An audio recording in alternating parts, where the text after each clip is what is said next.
নমস্কার বন্ধুরা, welcome to Shampa's kitchen. শম্পার রান্নাঘরে আপনাদের সকলকে স্বাগত জানাই।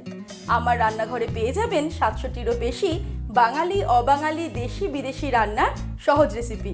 শুধু ইউটিউবে গিয়ে সার্চ করুন শম্পাস কিচেন, আর অবশ্যই আমার চ্যানেলটিকে সাবস্ক্রাইব করে নিন, আর বেল নোটিফিকেশনটা ক্লিক করে অল অপশনটাকে সিলেক্ট করতে ভুলবেন না। তাহলেই আমার শেয়ার করা সমস্ত নতুন রেসিপির আপডেট সবার আগে আপনার মোবাইলে পৌঁছে যাবে। তাহলে চলুন দেখে নিই আজকে আপনাদের জন্য কি রেসিপি নিয়ে এসেছি আর সেটা কত সহজে তৈরি করছি। আজকের রেসিপি রেস্টুরেন্ট স্টাইল চিকেন মালাই টিক্কা। শীতের সন্ধ্যায় গরম গরম চিকেন মালাই কাবাব সাথে গ্রিন চাটনি আর স্যালাড জাস্ট জমে যাবে। তাহলে চলুন দেখে নিই বাড়িতেই খুব সহজে কি করে চিকেন মালাই টিক্কা কাবাব আমরা তৈরি করব। সবার প্রথমে আমি নিয়ে নিয়েছি 500 গ্রাম বোনলেস চিকেন। চিকেনগুলোকে আমি এরকম পিস পিস করে কেটে নিয়েছি, ছোট ছোট টুকরো করে। এবারে আমি চিকেনটাকে ম্যারিনেট করব। দিয়ে দেব 1 টিস্পুন পরিমাণে আদা বাটা, দিয়ে দেব 1 টিস্পুন পরিমাণে রসুন বাটা, গোলমরিচের গুঁড়ো দিয়ে দেব 1/2 টিস্পুন, দিয়ে দিচ্ছি 1/2 টিস্পুন পরিমাণে নুন, আর ফাইনালি দিয়ে দিচ্ছি 1 টেবিলস্পুন পাতিলেবুর রস। তারপর সবকিছু দিয়ে চিকেনটাকে ভালো করে মাখিয়ে নেব আর এটাকে রেখে দেব আধ ঘন্টা। আধ ঘন্টা পর ফিরে আসছি।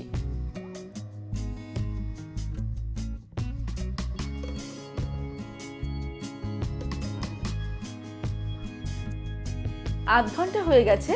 এবার আমরা চিকেনে আরো কিছু ইনগ্রেডিয়েন্টস অ্যাড করব, অর্থাৎ সেকেন্ড ম্যারিনেশন করব। তার জন্য আমি এর মধ্যে দিয়ে দেব টক দই। ফেটিয়ে রাখা টক দই দিয়ে দেব 3 টেবিলস্পুন, আরো 1 টিস্পুন রসুন বাটা দিয়ে দিলাম, আদা বাটাও দিয়ে দিচ্ছি আরো 1 টিস্পুন, কাঁচা লঙ্কা বাটা দিয়ে দিচ্ছি 1 টিস্পুন, আপনারা স্বাদ অনুসারে দেবেন। কাসুরি মেথি দিয়ে দিচ্ছি 1 টিস্পুন। আমি এই কাসুরি মেথিটাকে শুকনো কড়াইতে রোস্ট করে ক্রাশ করে নিয়েছি। আরো 1/2 টিস্পুন পরিমাণে দিয়ে দিচ্ছি নুন, তবে এটাও আপনারা স্বাদ অনুসারে দেবেন। গরম মশলার গুঁড়ো দিয়ে দিচ্ছি 1/2 টিস্পুন। বাইন্ডিং এর জন্য দিয়ে দেব কর্নফ্লোর। আমি 2 টেবিলস্পুন পরিমাণে কর্নফ্লোর দিয়ে দিলাম। 1 মুঠো ধনেপাতা ছড়িয়ে দিলাম, তবে এটা অপশনাল। ধনেপাতার ফ্লেভারটা ভালো না লাগলে স্কিপ করতে পারেন। এবারে আমি অ্যাড করব ফ্রেশ ক্রিম বা মালাই।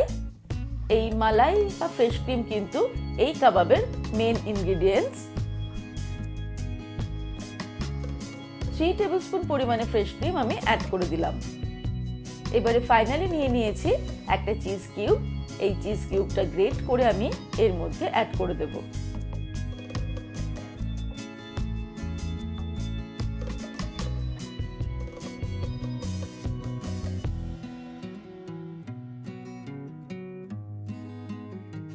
এবারে আবারও সবকিছুর সঙ্গে চিকেনটাকে খুব ভালো করে মেখে নিতে হবে।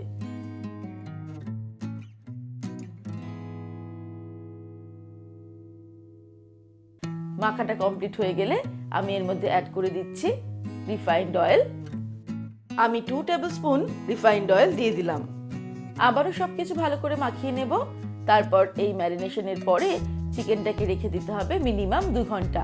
আপনারা চাইলে সারা রাত্রিও রেখে দিতে পারেন ম্যারিনেট করার পর। আমি 2 ঘন্টা পর ফিরে আসছি। 2 ঘন্টা হয়ে গেছে। এবারে আমি প্যান গরম করে তার মধ্যে দিয়ে দেব 1 টেবিলস্পুন পরিমাণে বাটার। বাটারটা প্যানের মধ্যে সম্পূর্ণ মেল্ট হতে দেব।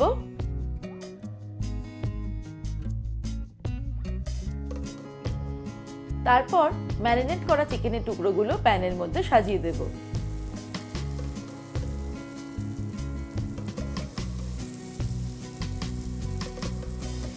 মিডিয়াম টু হাই ফ্লেমে 2 মিনিট আমি চিকেনগুলোকে ফ্রাই হতে দেব।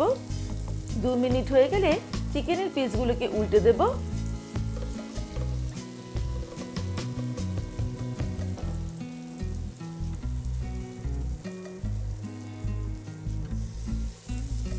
তারপর একটা ব্রাশ দিয়ে বাটার নিয়ে চিকেনের উপরের অংশে বাটারটাকে লাগিয়ে দেব।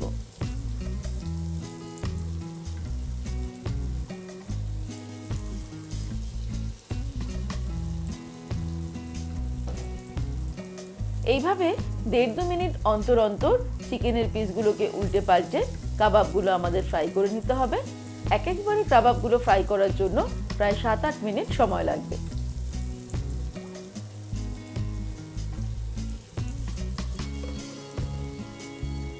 কাবাবগুলো ফ্রাই করা হয়ে গেছে, এবার এগুলোকে আমি প্যান থেকে তুলে নেব।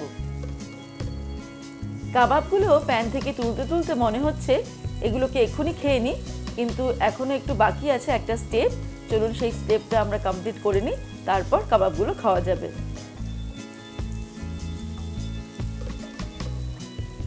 সবকটা কাবাব ফ্রাই করে একটা প্লেটের মধ্যে নিয়েছি, আর নিয়ে নিয়েছি একটা ছোট্ট বাটি।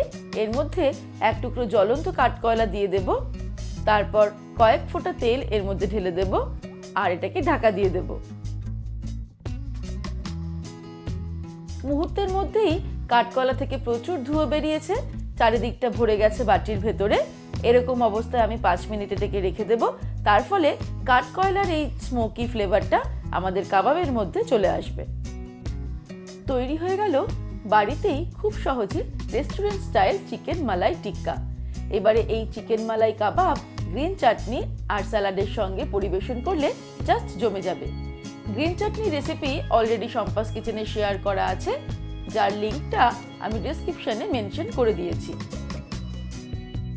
তাহলে দর্শক বন্ধুরা, আজকের এই রেসিপি আপনাদের কেমন লাগলো আমাকে ভিডিওর নিচে কমেন্ট সেকশনে কমেন্ট করে জানাবেন। ভালো লাগলে লাইক করার অনুরোধ রইল, আর বন্ধুদের সঙ্গে কিন্তু অবশ্যই শেয়ার করুন। ভালো থাকবেন, সুস্থ থাকবেন। আমি আবার হাজির হব নতুন নতুন রেসিপির সঙ্গে। নমস্কার।